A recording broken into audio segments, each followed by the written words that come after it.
Good morning and welcome to Great St Mary's. This isn't Great St Mary's, this is Great St Mary's Vicarage, and this was pre-recorded. You'll have spotted that. But I did want to be here to say hello and welcome to all of you. Streaming services is a very new thing for us. It's the first Sunday.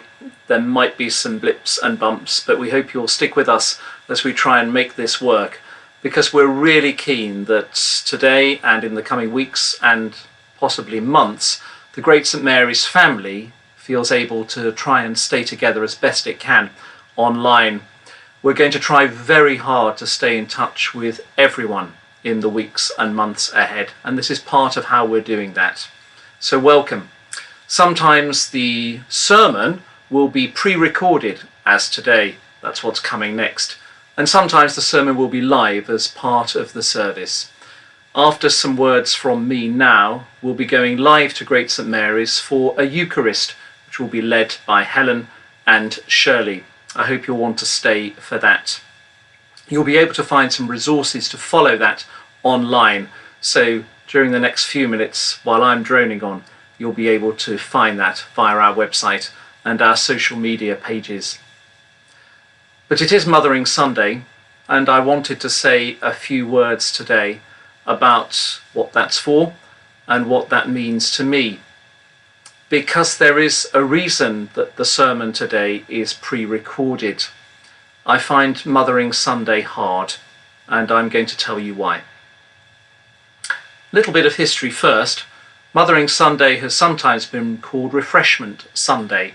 It was a pause in the middle of Lent, the opportunity to have a little bit of a breather from the hard slog of fasting. Some traditions had people gather to give the church a great big hug, Mother Church.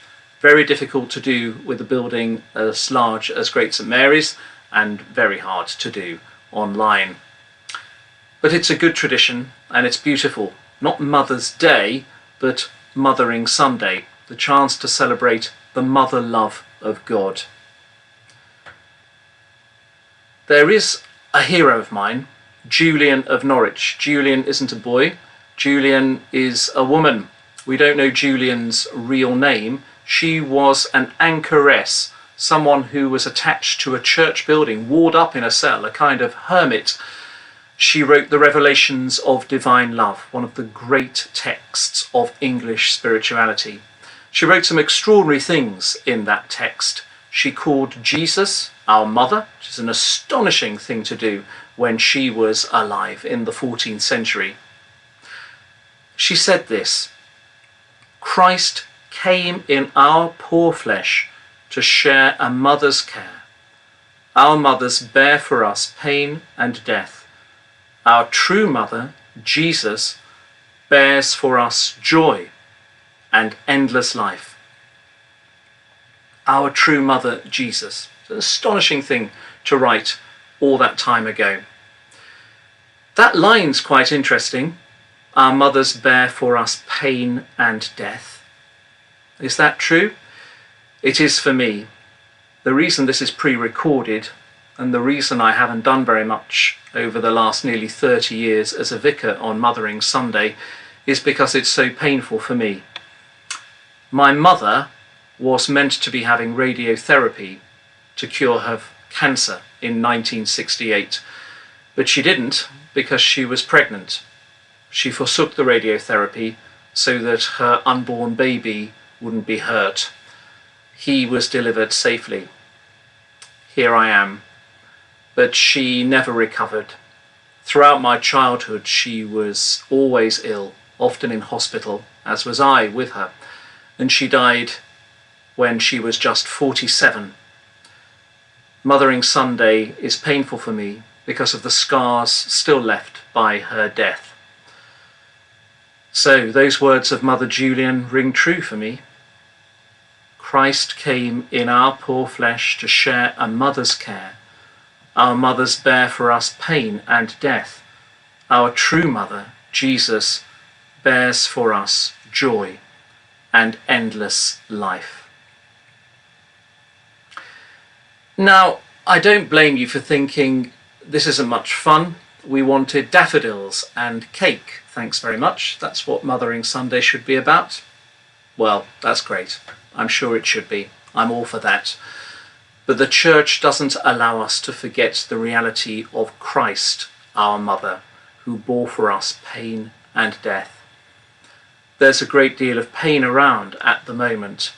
There is all too much death around at the moment, and it looks like it's going to be like that for some time to come. Right now, what can we do? We can do all the things we're meant to be doing, following the advice of government and the church. Of course we should. Good hygiene, public health, all that stuff. But as Christians, we can be praying too. Prayer is in the business of agony. Prayer is in the business of bloody sweat. Prayer belongs in the wilderness. Mothering Sunday is a good day to be reminded that Christ, our mother, bore for us pain and death. Prayer is an important part of today. Prayer of the hostage being tortured. Prayer of the anguished parent cradling the stillborn child. Prayer of the person who is self-isolating, unsure where the next meal is coming from.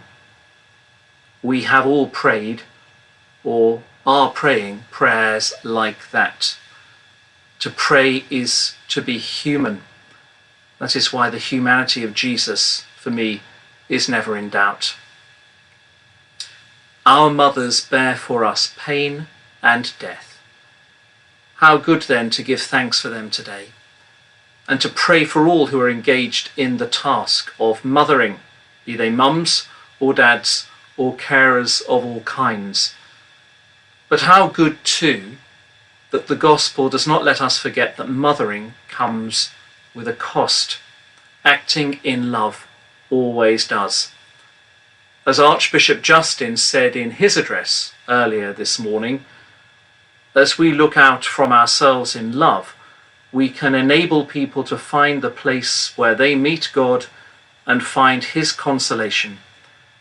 As we share our consolation, the mother love of God will enfold them. My prayer is that the mother love of God will enfold you and all who you love in the weeks and months ahead. Happy Mothering Sunday.